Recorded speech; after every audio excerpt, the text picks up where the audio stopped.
Добро, почитувани колешки и колеги пратеници, почитувана јавност, почитувани граѓани, почитуван председател. Господин Мисовски, не планирав мојов говор да го почнам вака, но еве ќе ве потсетам за една од најморничавите кампањи кои што во моментот се води во Македонија. Непријатно е, кога ќе ја видите, можете да отворите на Министерството за здравство, домашната забава лесно може да се замени со погреб, не се глупирај. Поморничава нешто немам слушнато. Истовремено во Германија иде една многу позитивна кампања, токму во насока на ковидот, а тоа е дека се ќе биде добро. Ќе се навратам на темата која што е денеска на дневен ред, иако и ова исто така во тој контекст. Денеска ние имаме предлог закон за задолжување на Македонија кај Меѓународниот монетарен, кај Меѓународната банка за обнова и развој и односно Светска банка во висина од 90 милиони евра, од кои што ние ги задолжуваме граѓаните во наредните 12 години со грејс период од 3 години. И бидејќи овдека, но и на комисијата во неколку наврати се споменуваат тие 100 земји кои што го користат овој кредит, одлучивме, бидејќи кај вас најверојатно само сте ја погледнале информацијата, но не сте кликнале на линкот кој што е активен и каде што ќе ви даде преглед јасен кои се сите тие земји кои што го користат овој кредит. Имено Кенија, Етиопија, Авганистан, Бангладеш, Пакистан, Сомалија, Камбоџа, од регионот се Косово, Србија, Албанија и Босна и Херцеговина. И сега бидејќи станува збор за заем, односно за кредит, кој што треба да го отплаќаат нашите граѓани, заслужува должно внимание. И мислам дека овдека кога имаме придонес, барем денеска сведочиме дека придонесот во најголем дел доаѓа од опозицијата, вредно е да се сослуша и на оние отворени прашања кои што се тука, кои што постојат. Благодарам заменик министар што сте присутен на денешната седница и еве навистина што се трудите да дадете одговор на прашањата барем многу колку што тоа е во ваша надлежност. Би требало да знаеме сите дека Македонија е една од најмалку развиените земји во Европа и верувам дека на сите ни е познато дека развиените земји, помалку развиените земји не можат да толерираат ниво на долг како што тоа можат по-развиените. Ние веќе одиме сериозно по црвената линија и сме на опасност кога станува збор за јавниот долг, бидејќи тој не е како критериум за пристапување кон ние од Мастрихт и ние близу 60%. Дополнително проблем кога станува збор за јавен долг не е само неговата висина. Ќе го цитирам почитуваниот министерот финансии кој што кажа дека состојбата е сериозна. Зашто? Затоа што јавниот долг има тенденција да расте. Денеска ние го добивме материјалот, нели, и го имаме пред нас.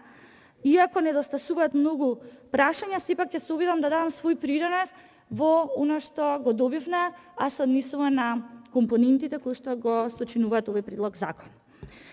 Ќе поздравам идејата секогаш кога станува збор да се зајакне здравството. Зашто? Затоа што здравствените работници, здравствениот кадар кој што работи во овој сектор и тоа како заслужуваат признание и поддршка. Меѓутоа, оваа компонента која што е помалку од 50%, замислете, од овој кредит, не обработува во целост и не оправдува одржливоста на она што се вели во кредитот дека е итен и е за здравството. Зашто го велам тоа? Ние мора да тргнеме од почеток дека ние во здравството во моментот прво се соочуваме со одлив на здравствен кадар. За да зајакнете нешто, тој треба да е постоечки, треба да го имате тука присутен. Ние го имаме, но не го негуваме, не го почитуваме. За жал од одредени оставки видовме дека професијата на здравствениот кадар била деградирана, затоа ја поздравувам оваа компонента, но ве молам размислете за одржливоста и кога веќе овој кредит е за одговор на ковид, најверојатно моја препорака е третата компонента која што се однесува на визибилност и на комуникации, подобро насочете ја кон првата или кон втората компонента. Оно што го најдов во материјалот од Стофанска банка, цитирам, заменик министар, вие сте тука доколку треба и да ме коригирате, но тоа вака стои на информациите на порталот на Светска банка, вели. Ќе се финансира и дополнително екипирање, во заграда дополнителни кадри што ќе бидат ангажирани краткорочно. За справување со очекуваниот голем број пациенти со COVID-19, не сметам дека здравствениот кадар во Македонија треба да биде ангажиран краткорочно, сметам дека нивниот труд треба да се признае, да се валоризира и награди долгорочно.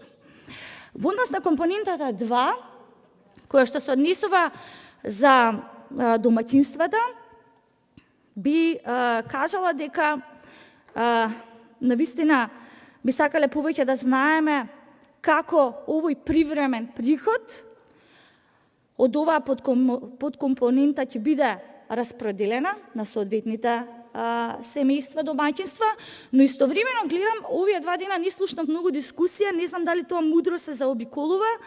Во материјалите кои што ги имаме добиено се вели дека се планира да се поддржи финансиската одржливост на Фондот за здравствено осигурување.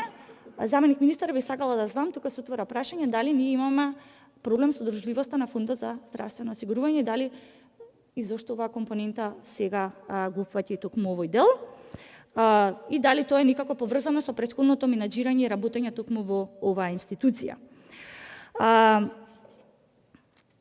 Во однос на подкомпонентата 2.2, која што се однесува за привремена поддршка на невработените, во Светска банка информацијата, не ја сретнам во информацијата од Министерството, се вели дека паричниот надоместок ќе биде во износ еднаков на 50% од нивната просечна плата во последните 12 години. Сега со проектот ќе се покријат оние трошоци за 4 од 6 месеци. Заменик министар, кои 4 месеци од тие 6? Дали ние со овој кредит покриваме нешто ретроактивно или пак се однесува за некој следен период? Би било добро да споделите информација, ќе ни значи. Навистина преферирам да го користите вокабуларот кој што го има во Светска банка. А тоа е пакет во натура, отколку хигиенски производи и пакети. Навистина не е пријатно кога ќе се слушна, но тоа е состојбата во Македонија, дека ние навистина сме на една сиромашна земја и се надевам дека овие пакети ќе добиеме објаснување како се планира да се таргетира и како се планира да се дистрибуира и на крајот како ќе биде нивната набавка. Третата компонента кажав дека не треба да се однесува на комуникација, ние имаме стручни кадри во институциите кои што можат да помогнат, истиот тој буџет треба да биде наменет кон овие 2 компоненти кои што се далеку позначајни. На крај, ќе потсетам дека ММФ веќе предвиде дека Македонија ќе заврши годината со пат од нешто повеќе од 5%, односно 5,5%. И се плашам дека овој кредит е никако само купување на уште еден ден и дека на долг рок ние нема да добиеме закрепнување на економијата, ниту подобрување на состојбата во Македонија, но еве повелете доколку сметате можете да ме демантирате. Ќе ја цитирам претседателката на Меѓународниот монетарен фонд Кристалина Георгиева, која што во една своја статија која што објави дава навистина совет, меѓутоа како тоа да не допира до нас. И таа вели: политичките креатори треба да направат се што е во нивната моќ за да се поттикне поинклузивно економско закрепнување. Во тие рамки треба да се подлече на значењето на следните 3 приоритети: разумно користење на финансиски стимуланси, зајакнување на новата генерација со едукација и искористување на моќта на финансиската технологија. Македонија за жал во сето ова потврла. Се плашам дека во владата нема доволен слух, ниту пак воспоставена долгорочна стратегија за излез од кризата. И се плашам дека само за неколку месеци ние повторно ќе треба да ги задолжиме граѓаните со некој нов кредит, предлог закон кој што ќе се најде во ова собрание. Ви благодарам многу. Ви благодарам и јас.